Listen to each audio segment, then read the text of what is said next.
Hello everyone and welcome back to another episode here on Thomas & Friends Home Media Reviews. This review is on Splish, Splash, Splosh, a review that I sort of teased a couple of weeks ago whenever we looked at Hero of the Rails, and I kept insinuating that Hero of the Rails was such a high that there was nowhere else for the series to go but down. However, upon rewatching Splish, Splash, Splosh, it wasn't as much of a drastic fall as I expected. Or was it? We'll find out in the review section. So anyway, let's go ahead and jump right into the history section of Splish, Splash, Splosh.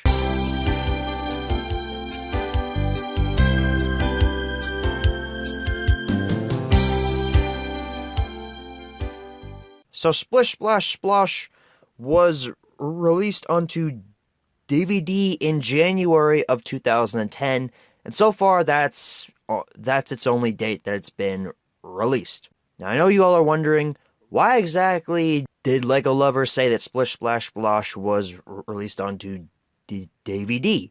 He never mentions the format because everything's been primarily released on DVD for like the last 2 months. What's the deal, Lego Lover? I say that because apparently Splish Splash Splosh was released in theaters in November of 2009.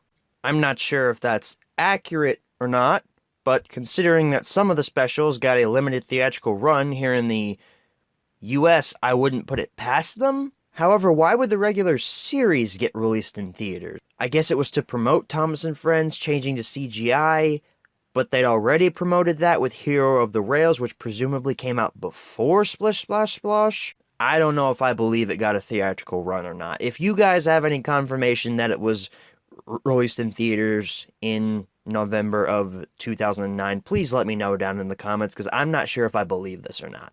Anyway, let's go ahead and jump right into the close-up section of Splish Splash Splosh.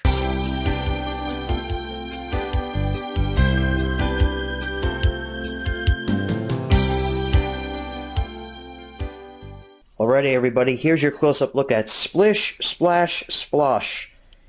I was all excited last week with Hero of the Rails, and now we're here.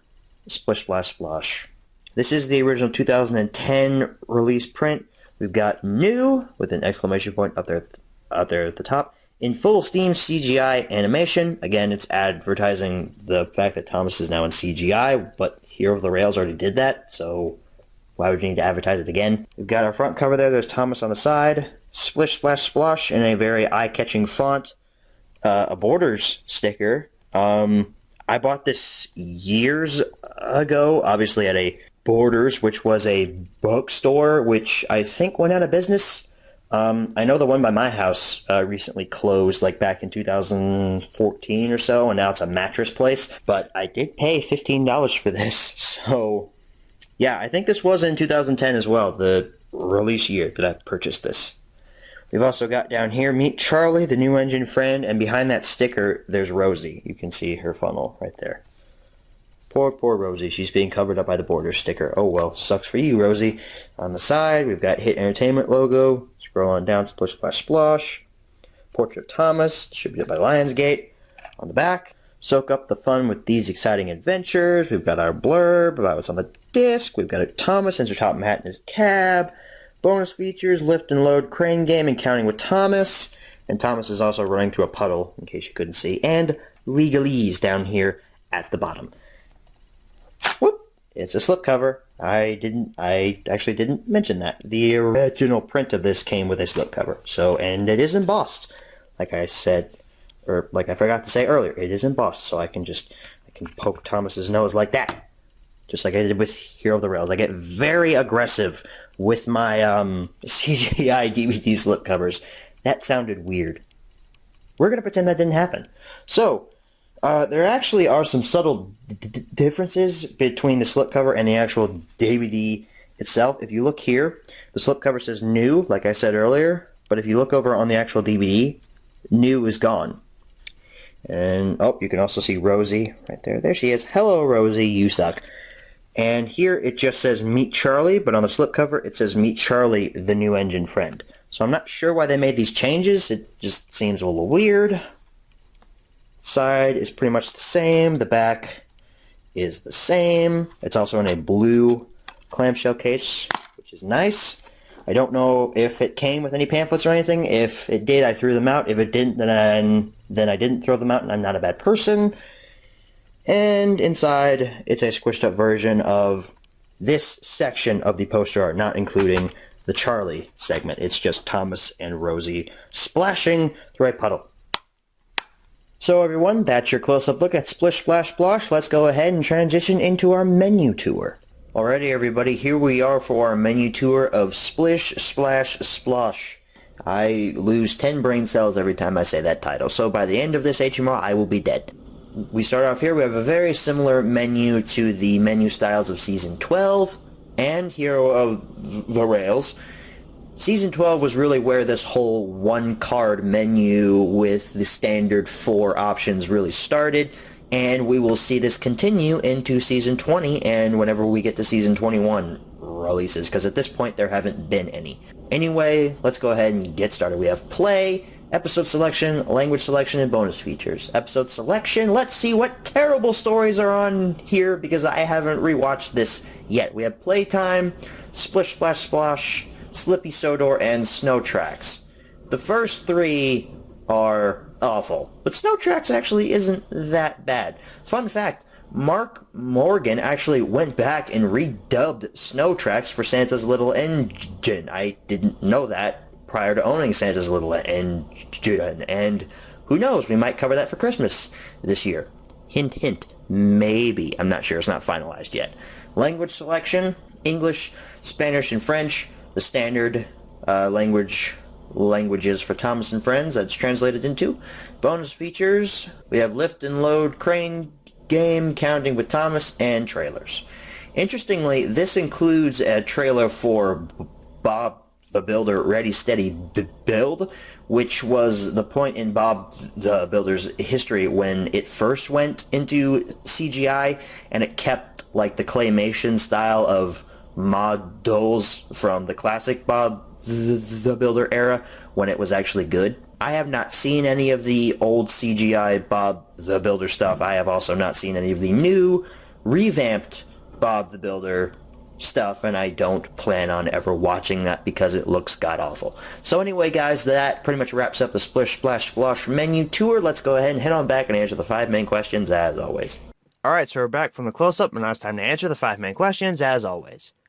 Number 1, where can you pick this product up? Do I even have to say it? Online retailers. Not found in stores anymore. However, if you want to watch it digitally and not have a physical media copy, check Netflix. The last time I checked Netflix, it was on there. Number 2, is this product still being printed nowadays? No, it is not. Number 3, should you pick this product up? Here's what I was talking about in the opening section, how I said that the series really didn't take that far of a drastic drop after Hero of the Rails. Splish Splash Splosh was my second exposure to Thomas and Friends in CGI. I told you all in the Hero of the Rails HMR that I rented Hero of the Rails from a Blockbuster in 2009, and then I picked it up, I think, a couple of months later.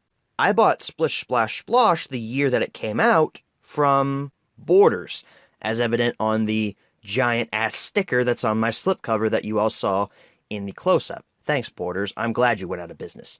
I'm kidding. I miss you, Borders. Rest in peace. I can't remember what month I bought Splish Splash Splosh in. I don't think it was January. I feel like it was March.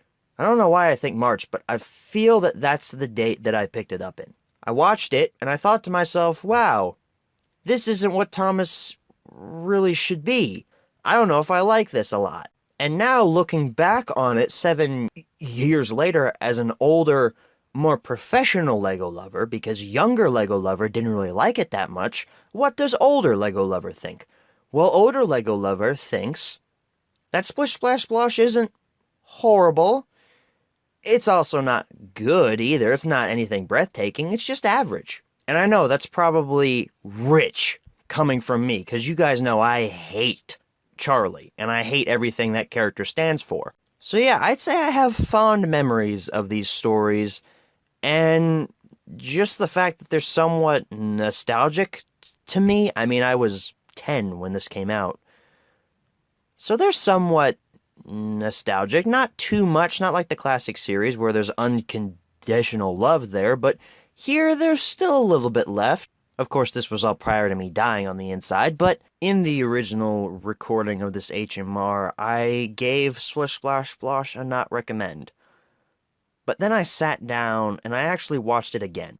And I thought to myself, I wouldn't feel right if I published this HMR and I red arrowed Splish Splash Splosh. Because honestly, I'm so nostalgic for Splish Splash Splosh. It's uncanny. And I can actually watch Splish Splash Splosh and get some form of enjoyment out of it. I'm officially giving Splish Splash Splosh a green arrow. I know I'm just as surprised as many of you, but I actually recommended something from older CGI Thomas. Number 4, where should you pick this product up? Same answers as number 1. And number 5, what price should you pay?